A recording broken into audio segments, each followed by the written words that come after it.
guys, and welcome again to another episode of the Achievers Pod. I am so excited to be here. I am your host, Victoria Showumi, aka First Lady V. And each time I'm here that I'm smiling like this, that means I have a powerhouse woman in the house. And today, as you can see on your screen, I have with me another powerhouse. When I say the powerhouse, you will actually get to understand why I said that. Because that is what she actually does. So welcome with me, Dr.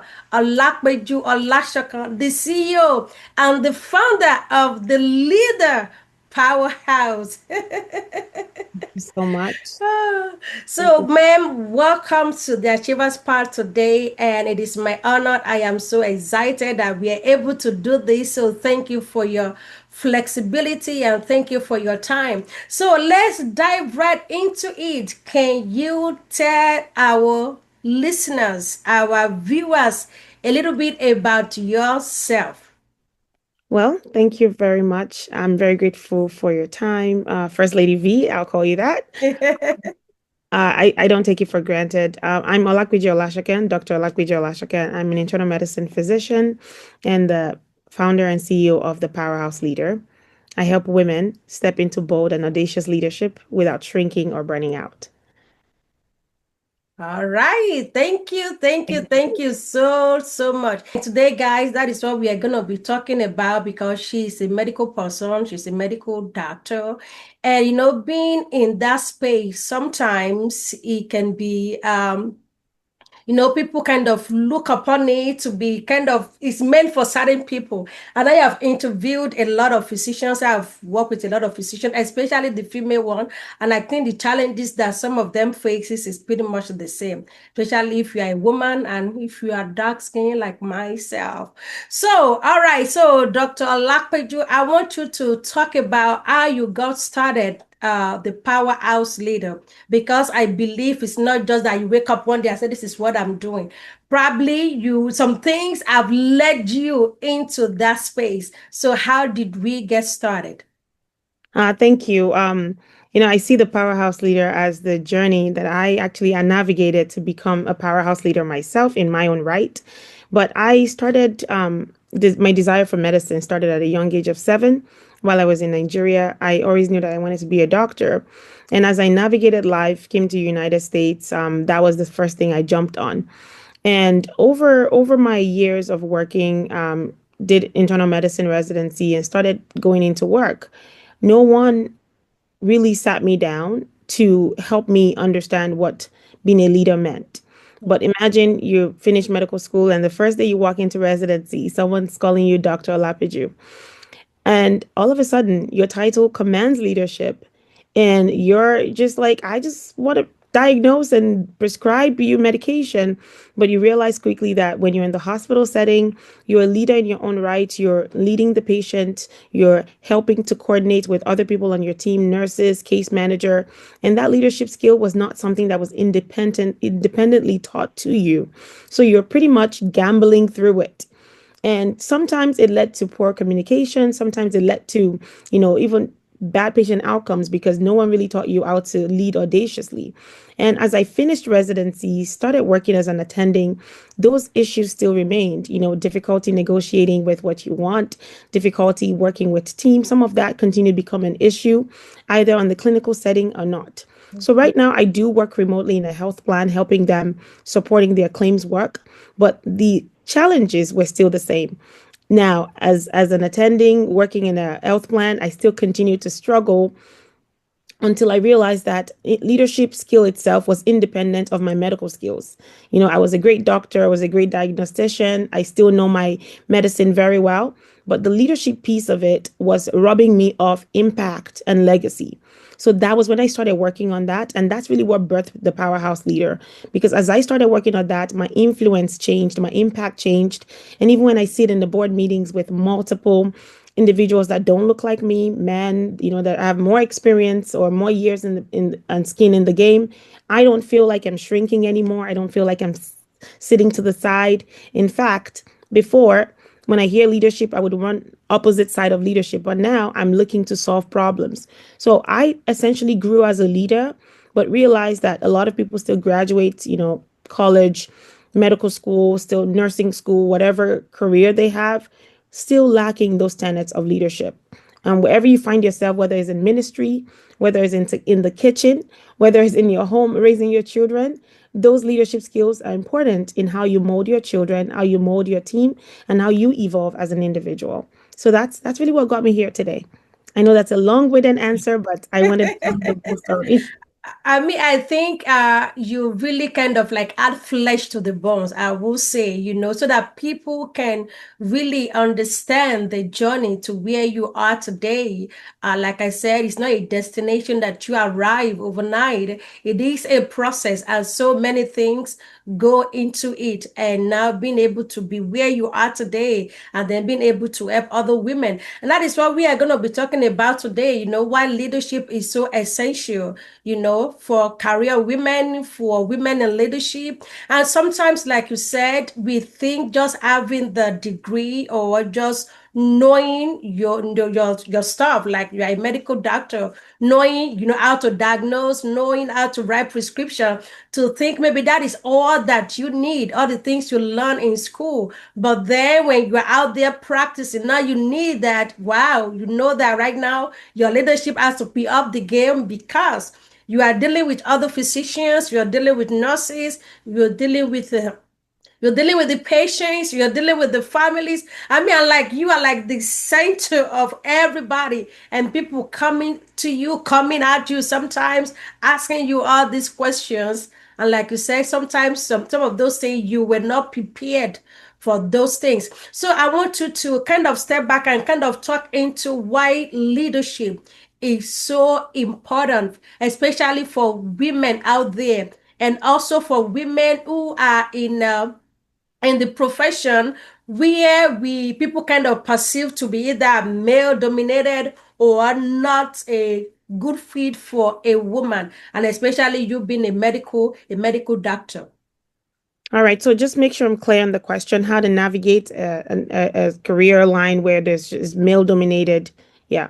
Well, the first question I always ask is why? Why did you get into the field? Hmm. Because we can't fight from behind, right? If you don't know your why, then everything trips you off. Hmm. Everything trips you off when you don't know your why. So I would And ask you, why did you go into the field? What impact were you looking to make? A lot of time people make decisions in career because of money. hmm. I'm not here to, down that reason. You do need to make money and fend for yourself. But when the going gets tough, your why gets you going, not the dollar amount. So I ask why, because there are many women that are trailblazers in their industry that are male dominated, but they had a reason. They had something pushing them beyond that. Now, once you've answered your why, you get into a room and say, what is my value proposition? What am I bringing to the table? I'll give you a quick story and I'll let you, then you'll be able to understand. I Hmm. think I'll be able to answer these questions more with that story. There was a time where I was pregnant with my third child, and I told my boss at that time that I was pregnant, and the response I got was, "Well, that's your business." So that answer actually threw me off the loop. Oh my, I knew. it threw me off a little bit, just you just saying that, it threw me off. So I was like, well, that's correct. It is my business. I'm just telling you so you can put your team in order, because in a couple of months I will be out on maternity. But when I stepped back and I looked at why did he respond that way? Of course, this is someone who was 40 years older than I am, you know, a male, very removed from what it was to, be a mom. Mhm. And we were just not the same people. So I had to ask myself, why are you here? Double down. Double down. I'm here because I want to understand the business of medicine. I want to make impact. And in fact, one of the reasons I'm here is because there are people like you who don't understand what it means to work with women just like me. Today, I'm the one managing the team, and my team is as more female than male. So if I didn't know my why, that question would actually get me off the company altogether. It's not a female versus male competition necessarily. What the reason is, when we don't have a diverse group of people working together, we don't get to know each other. Hmm. So that response would definitely not be a response for someone who was comfortable working with a diverse group of women, right? So that was one of the reasons why I said, know your why. And once you know your why, keep pushing at it and create your value. If I didn't create value, I wouldn't be managing the team today. Now, there are other individualistic issues. When I coach women, they get to bring their individual issues on the coaching call as well. So Mm. I get to walk them through. So I can't really give a general statement, but know your why, create your value proposition, and above all, your value will speak. Even Hmm. if they don't like you, your value speaks. The value And speak, they hired you for your value, not you. not you.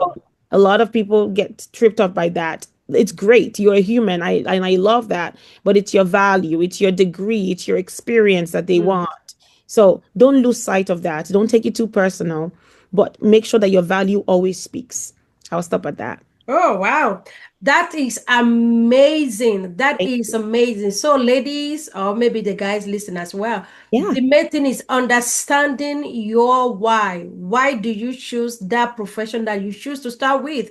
There is a reason for you. And I think, like she said, is beyond the dollar amount, beyond what the money is. You are going there for a purpose, whether to change trajectory, to bring exposure to things. I remember one time I was talking to, like you said, I was interviewing a female doctor in a magazine, and one of the things she said is like, people, as a woman, we are the only people that understand our body. So I say, when a male is talking to you, you are telling a male doctor what is going on in your body. Say that person is going to be a little bit challenging to identify and understand the extent of what you're going through. But a female to female, you understand when you say certain things because you've been there, or I mean, it's something you can identify with. So, like Absolutely. you said, I think understanding your why is very, very important. Whatever it is that you choose to do, why are you here?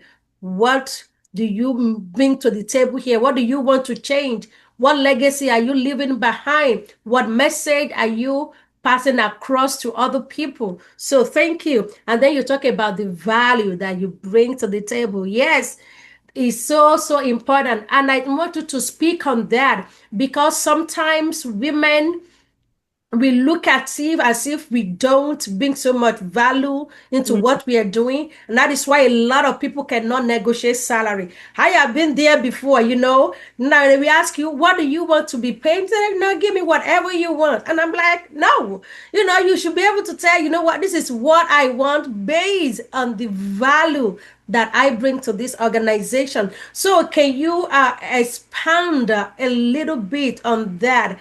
How women, people in Korea, can understand the value they bring to the table, and how they can leverage that value even for themselves as well. All right, thank you. So, there's I don't know who quoted this, so I have to check on that later, but there's a saying that goes, if you don't understand the value of a thing, abuse is inevitable. That So if is you don't know the value of something, you can abuse your own self. mm, You're not going to clearly speak and enunciate what you are, who you are, what you mm, stand for, and what value you bring. So that is the fundamental question that I walk with men through when I coach them as well. Like, what are you bringing to this company? And a lot of people cannot even say that. So we drill down. I remember when I was negotiating for a pay raise, I drill down on the company as a whole, the mm, what they're doing, and then what value I bring in terms of my day-to-day work, and what is the mm, cost of that, and compare that to the industry average. This is what these other companies pay. I know you're a smaller company. Let's meet in the middle. But if you cannot truly state, where do you plug in? Where do mm, you plug in, and what is the dollar amount? Especially when you're negotiating for pay. What is the dollar amount that I bring because I do this job? Let's give an example of a call center. Someone's getting a job and as a call customer service representative at a call center. mm. A lot of them don't think about money, right? When they're negotiating, because you're just picking up the calls, answering questions, right? Questions, yeah. But what you need to know is that what would be the cost of you not being on the call that day? Let's say you canceled, uh, Mm, out of sick, and you don't show up at all. How many calls are going to be rerouted? How many calls are going to be lost? And because of that, are we going to lose customer satisfaction? And let's say we lose customer satisfaction, what is the implication of that if we have a poor rating in the next year? A lot mm. don't know that. So those are the information we try to milk out of you. We do research so that we can help you arrive at the dollar amount of your job so that if you don't show up, you know what you're costing the company. If this department does not thrive, you know what you're costing the company. That's the way that I talk when I speak to my leaders. Speak Hmm. data, speak number. If you don't know the data, you don't know the number, you're speaking to leadership, that's you're just talking feelings. Hmm. Feelings. So it's a journey in itself. And I walk women through this on how to understand your value in terms of dollars. That's at the career, at your job. At Hmm. home, imagine as a wife, sometimes a lot of women that are even stay-home moms don't understand their value. And when you don't understand your value, you start feeling abused. So Hmm. even as a wife, you must be able to enunciate and say, you know what, because I'm home, these children are well trained in this way, and their chances of becoming ABC is lower.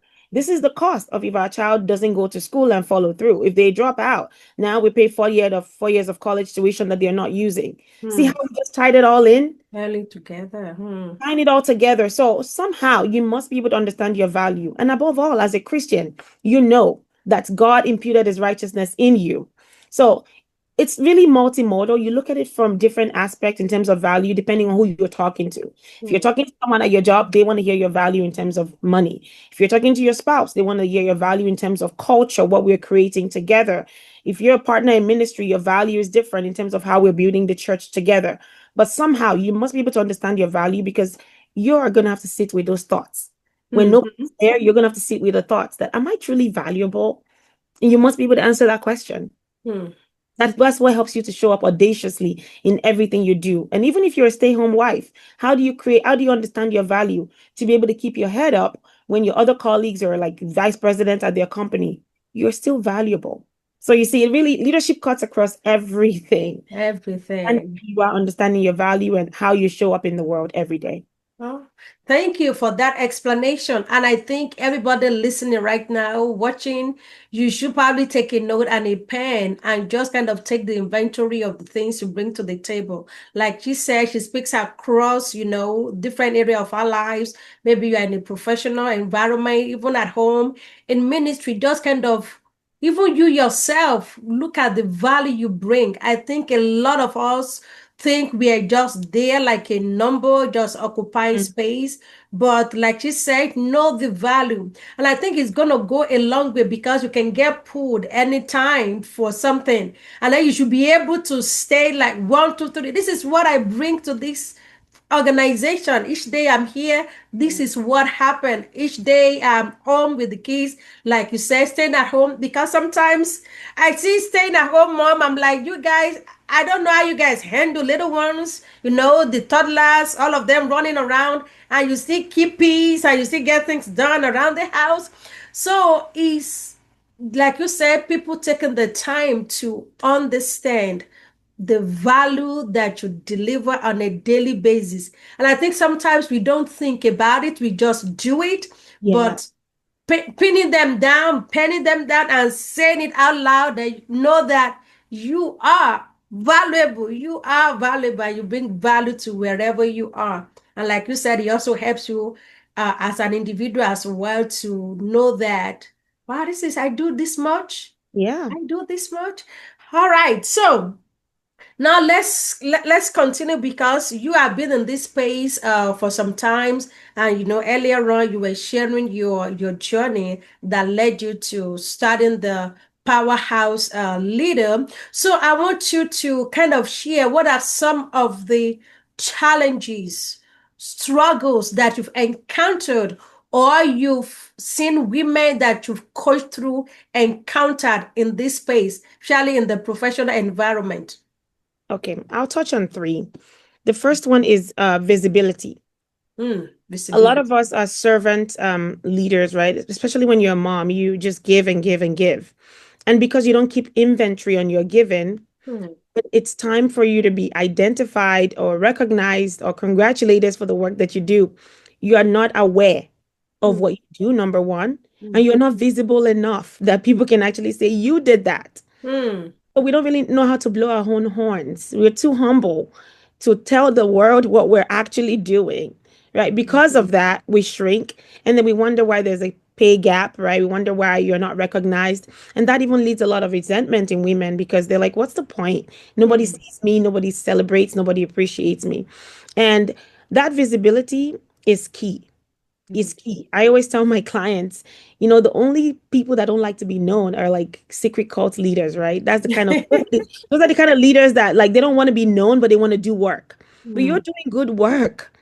It's not pride to be that's true. celebrated for what you do. It's not pride, except if you're overstating your worth, except if you're lying, except if you're Mm, taking credit for someone else's work. mm, Then, truly, if you're not doing all that, you should really allow yourself to be visible.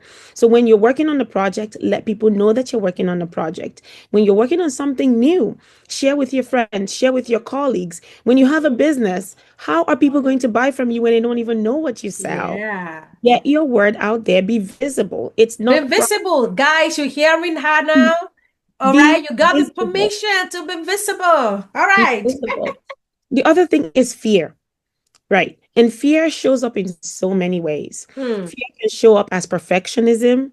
Oh, it's not perfect yet. But then underlying that is just fear because you don't want people to judge you when you put your work out there. You don't want people to say, how dare you start a business, but you already do A and B and C. Or you don't want people to talk down at you. Now, if you don't overcome fear, mm, then like you're not stretching enough. What people call imposter syndrome, right? Is that anytime you step into something new, you feel uncomfortable. uncomfortable. That's okay. That uncomfortable piece is because you're stepping into a new terrain.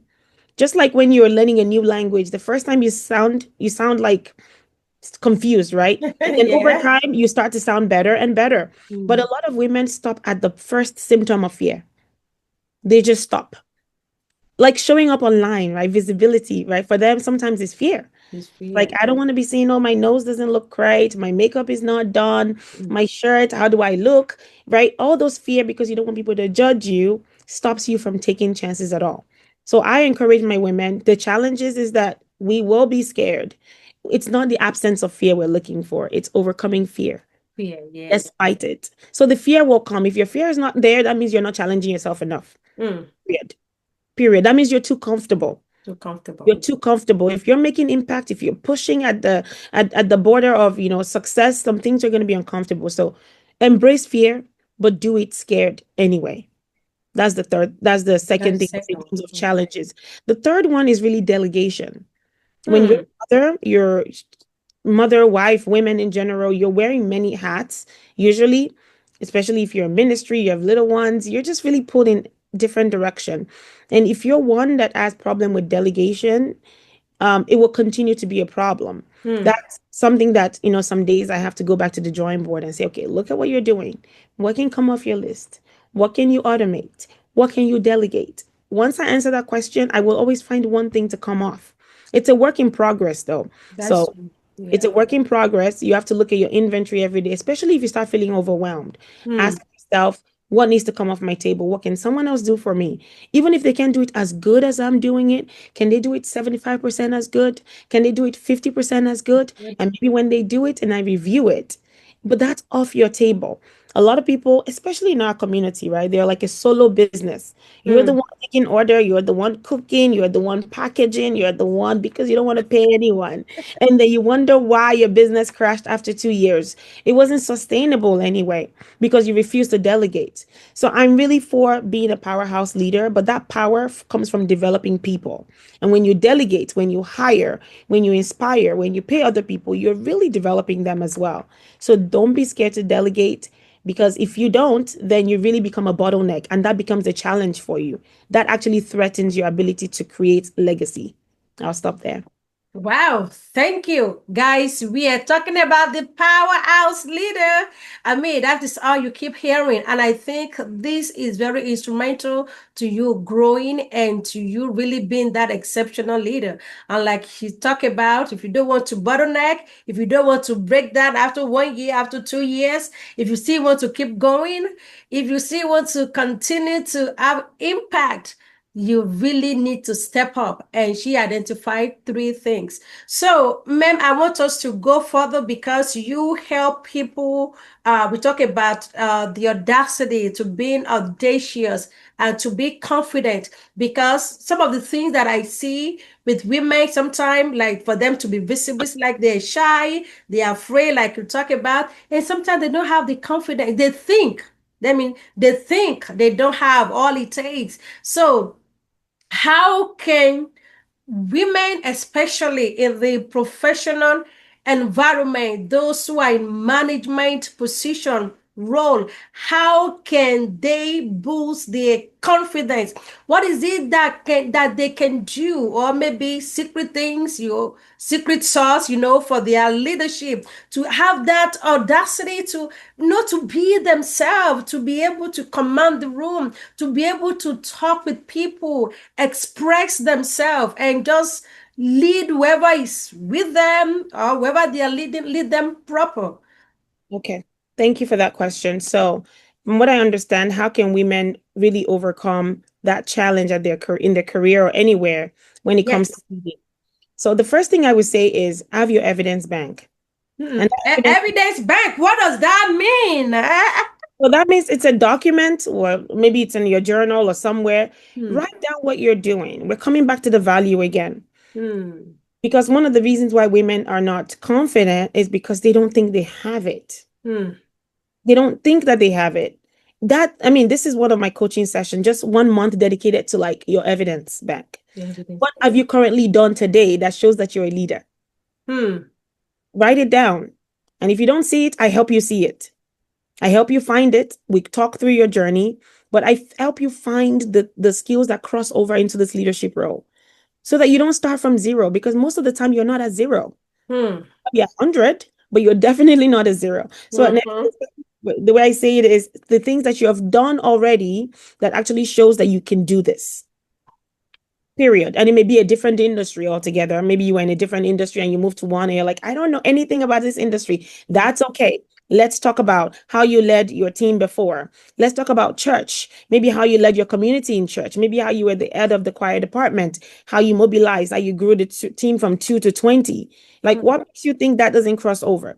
But you must sit down and walk through your evidence bank to remind you that you're enough, Hmm. to remind you that you're enough. And you must tell yourself every day. Sometimes I call that like a chronic illness where you need to keep feeding yourself, because the more you grow, you're going to be into a place where everything feels new and you need to remind yourself, okay, what's my evidence? I've done this before. Hmm. To a meeting, I've presented in a team full of all people that look different, and I would Mm-hmm. get my result.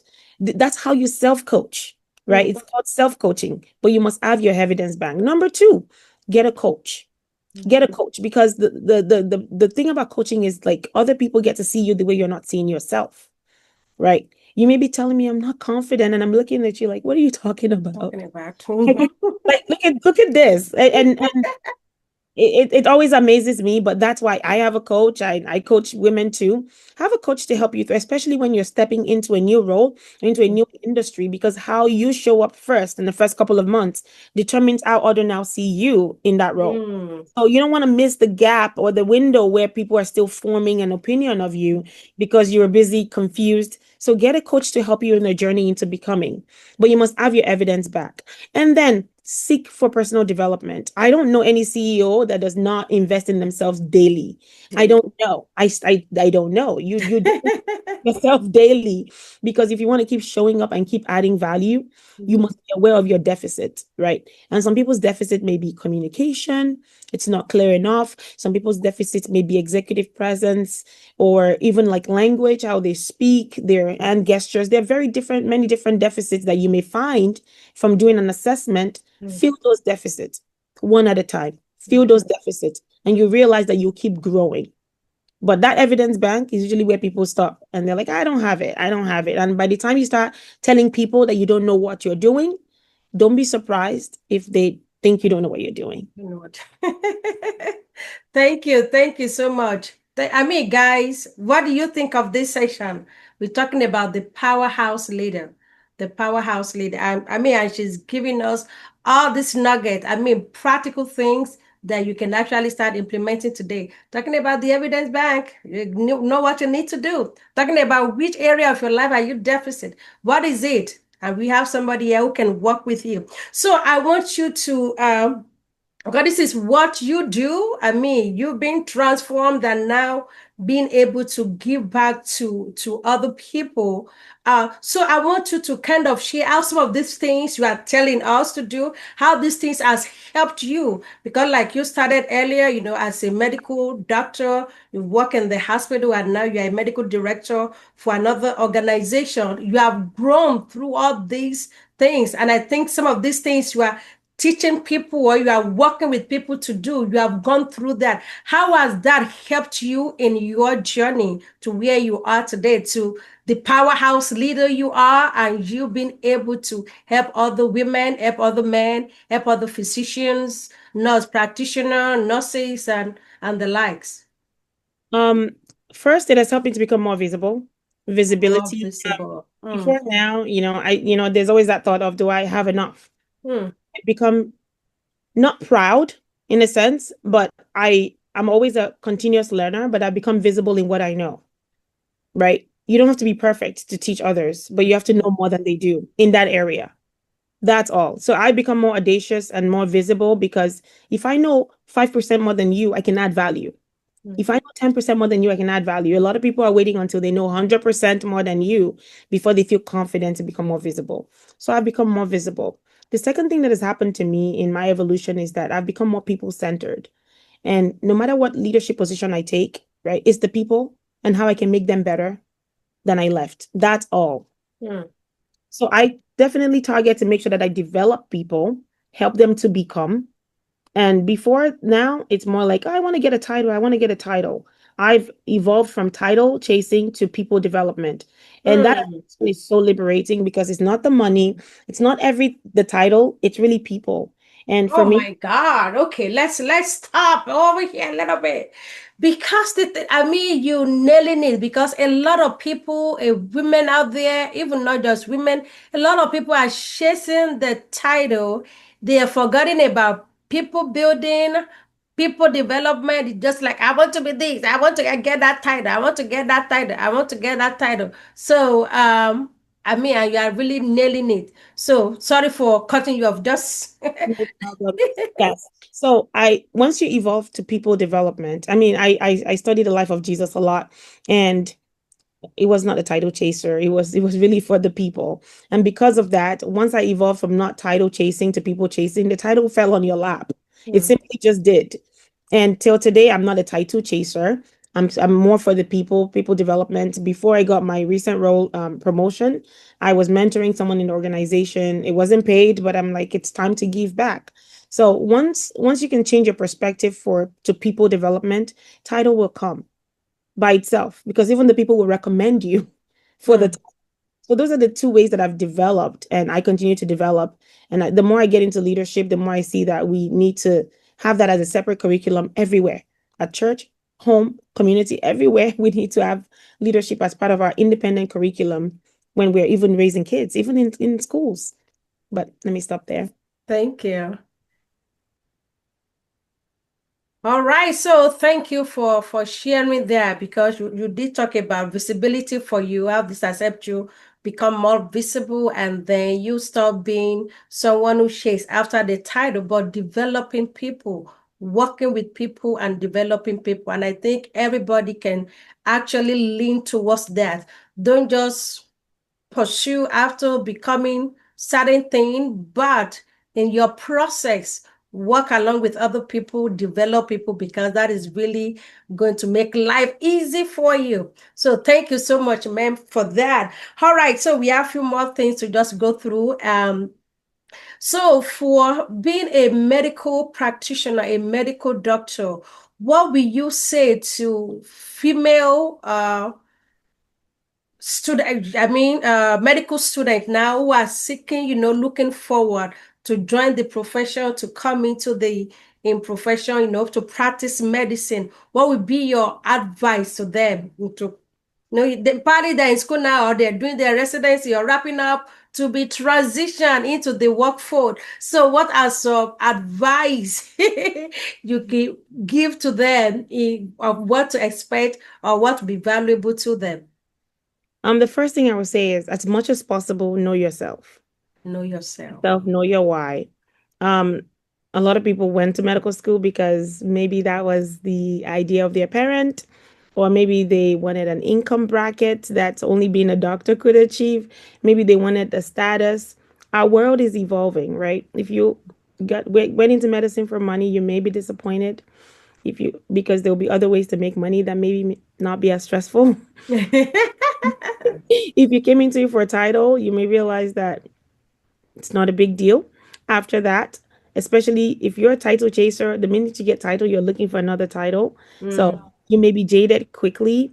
So know yourself, know your why, and know the impact you want to leave the world with.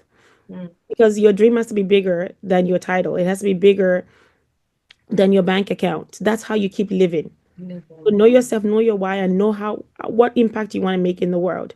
Now, as a woman in particular, don't lose sight of the woman you will become. Mm, So when people are in residency or training or wanting to go in medical school or nursing, whatever degree they choose, they're making decisions based on the version of today that they know of themselves, right? mm, And sometimes that's not the whole picture because you, the same person in 10 years, may say, I want to be a neurosurgeon when you're in medical school, and you may get married and have 4 children, and you may say, maybe neurosurgery is not a field that I want to do anymore. Not because you don't have the skill set, because your priorities have changed. mm, So know that you should try to know yourself as much, but leave room for yourself to evolve. mm, Leave room for yourself to evolve so that you don't get disappointed as you're growing because your priorities will shift. And a lot of people attach identity to that title so much. If- mm, When you're a 7, 8 year old, you want to be a doctor. You've been saying it every year. I want to be a doctor. I want to be a nurse. I want to be this and that. And when you get to a point where the traditional role doesn't serve you, a lot of people get disappointed. mm. They're like, what am I going to do with my life now? They don't know how to pivot. And honestly, life is multiple pivots because your priority shifts a lot. Mhm, Be aware of your why, know who you are, give grace for yourself to evolve, and don't be scared to speak up when you need to. mm, Because that's the way things are done before, does not mean that's the way things should be done in the future. mm, So as you're growing, don't be scared to speak up, but do it respectfully. I am always a proponent for speak up, but speak up respectfully. We don't need to be feisty. We don't be angry about it. Speak up with data. Speak up with evidence. mm. Let somebody who actually want to listen to you. Yeah. So when people get, especially women, right? Sometimes there may be some emotions running amok. We're not able to get our words out, and we lose power when we let emotions lead the way. So speak up when you need to speak up. Don't do it angrily. Don't do it in a feisty way that makes you lose your power. Make sure you speak in a way that other people want to listen to you and actually follow you. That'll be Thank advice. you. Thank you so much. I mean, for newcomers and even I think for season ones too, they can really make use of that. So and I want to transition into the season one, those female who has been on that job for quite some time, but they are facing challenges. They are facing some they are struggling. So what are your words of encouragement for them, or what should they be doing now? Probably maybe in the beginning they may not get it together, they didn't get things right, but they've been here for quite some time, but it's like things are shifting for them, their expectations are not being met. Maybe they are not getting the support that they need, but it's really very challenging and very difficult for them. So what would be your word of advice for them? Okay. So let me clarify. Would this be a career path type women? Career path, yes. Yeah, okay. Because that would look different if you're the CEO versus if you're an employee. So if you're in a career path and you're in leadership position and you're facing a lot of opposition, maybe Mhm. you're not getting leadership support, sometimes it's okay to move around, right? Moving around jobs actually allow you to get a fresh perspective. Mm, If you've been in a place for a while and you've tried things, you've tried to push things forward, and it seems like you're getting a lot of roadblock.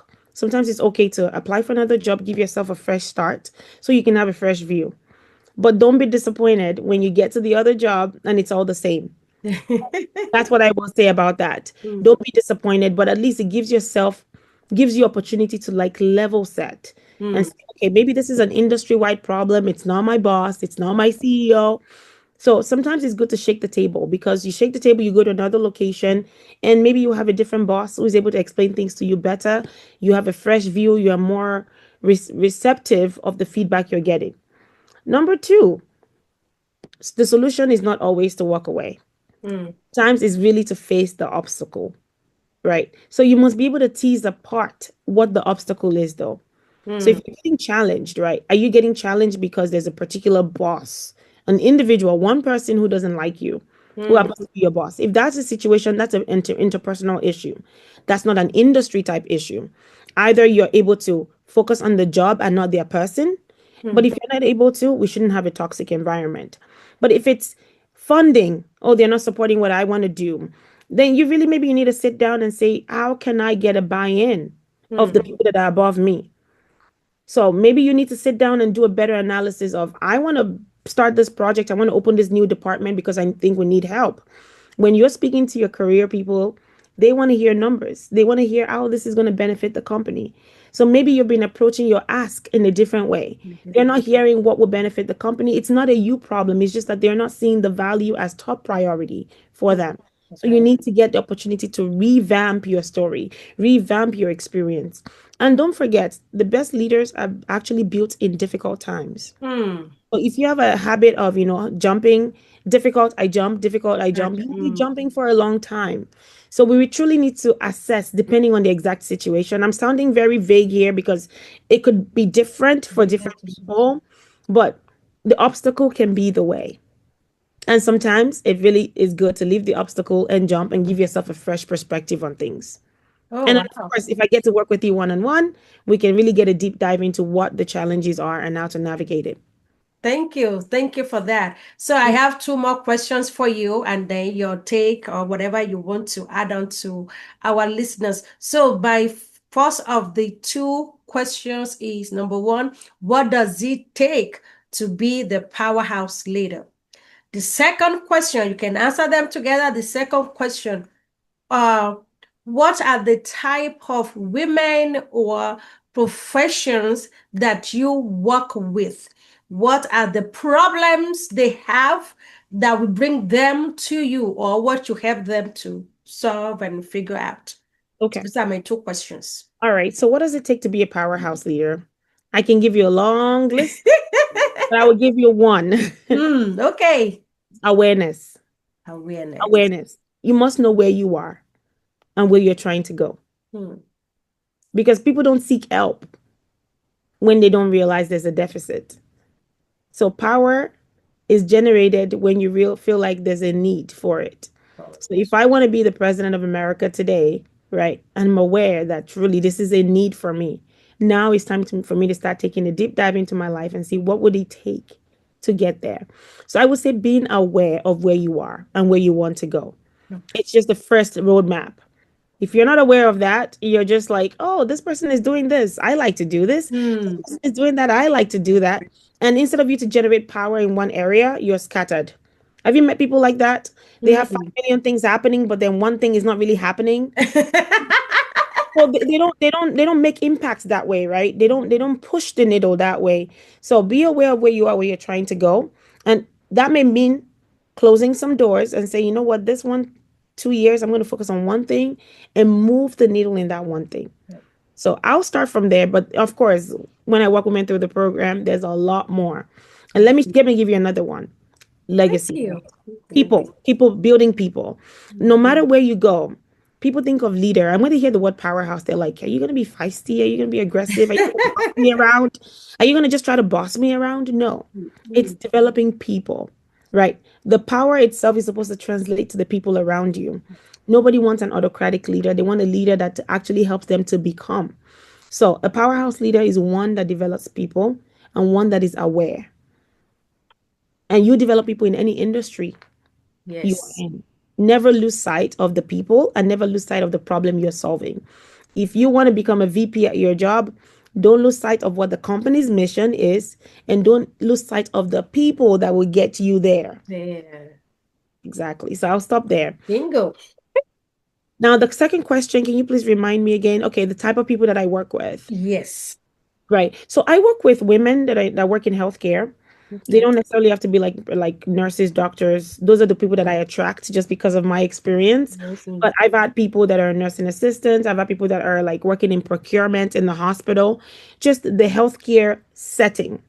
I work with them, but I also work with ministry leaders as well. One of my biggest experience as a leader actually came from becoming the head of the choir at my church. I've taken a back seat on that now, but that itself grew me tremendously. That was an opportunity. So I work with women leaders, even in ministry as well. But most of my work is healthcare, women in healthcare who want to land a promotion, who want to become seen, become heard, be able to negotiate for better pay. And the biggest problem that I help them with is overcoming fear around leadership. Hmm. That's one, imposter syndrome and burnout. Burnout. Because a lot of women, when you hear them talk, they're always one leg in, one leg out. Anyway, it's like, this is too much. I just want to be a stay-home mom. Hmm. Stay-home mom. I like, this is too much. I just want to go to work. So either way, there's burnout happening. And I really help them shift perspective on what burnout looks like for them because some of them are not even aware that they're burnt out. Hmm. Opportunities to delegate, an opportunity to grow in their leadership, even as a parent, as an employee, and as an entrepreneur. So that's where my biggest impact is. Wow, thank you. Thank you so, so much. So everybody listening, we're talking about the powerhouse leader, talking about how you can step up in your game, and she has equipped us with a lot of things. You can actually replay this session over and over again and take note. So I'm going to ask her to leave us with a word of advice to everybody and also how we can connect with her if you really want to work with her, if you are in the healthcare arena, or you are a woman in leadership, in ministry. She's open to working with people like you. So I'm just going to let her give us a final word, and then how we can connect with her. All right. The final word I'll give is growth. Growth is achieved on the exact path that builds resilience. So if you don't want to grow, then don't challenge yourself. But if you want to grow, know that you'll meet obstacle, and that obstacle helps you to build resilience. People don't get stronger by sitting. They get stronger by doing the exact thing that builds strength. You don't build muscle by sitting, right? You go to the gym, you lift weights. So don't be afraid to go in the path that looks difficult because that's sometimes where your strength lies. Now, if you want to work with me, I'm on Instagram at the Powerhouse Leader. Send me a DM there. Also, I'm on TikTok, believe it or not, the Powerhouse Leader. Social media is not a thing, but I do have a virtual assistant that helps me a lot because it's really not my thing, but I have to be on the media to meet people. So, Instagram at the Powerhouse Leader, and then find me on Facebook as well. I have a Facebook community called the Powerhouse Leader. So, you'll be able to join in. I do have a few questions to ask because I don't want a random people joining the group. So be patient, answer those questions, and welcome into the group because I do post daily nuggets that helps you and inspire you on your leadership journey as well. All right. And that's all I have. I think those are three options. You can always reach me there. And if you need to reach me any other way, please email Lady V and she will get you my personal email. But I don't want to leave it on this platform so I don't get bombarded. Yes. Oh my goodness, guys, what can you say about the session today with Dr. Olapeju Olasokan? It has been an amazing time. We talk about the powerhouse leader, and she really dived into our journey. She's a medical person, okay? She's a medical doctor. And some of the challenges that she faced on set, and now she was able to grow out of that into the powerhouse leader that she is today, and how she's helping other women, and not just only women alone, even including men as well, to be themselves, to hone that space, to be audacious, to be visible, see a face, fear in the face, and do what you need to do. So it has been a great session. And I want to say, if you've enjoyed this session, you know what to do. Number one is to like. Number two is to leave a comment. And if you have any question for her, you can actually leave a question here. And number three is to share. Share this with somebody. If you know somebody in the healthcare setting, you know someone in the leadership role, someone who is aspire, to become a leader, to become a people builder, you must send this to them. Okay, send this to them. Do us that favor. And if you haven't subscribed, what are you waiting for? That is free to do. Make sure you do that right now. But it's been a great time with Dr. Peju today. I can tell you, even myself, I've learned one or two things from there. You have to be visible, all right? And she talks about you have to be aware. If you're going somewhere, you need to be aware of where you are and where you are going. So be aware, and also don't be a title chaser, but be a people builder, a people developer. All right. So thank you everybody for listening. Thank you for watching. And I will see you next time. Again, my name is Victoria Shoumi, First Lady V. Thank you and continue to achieve success till I see you the next time. Have an amazing one. God bless you. Bye-bye.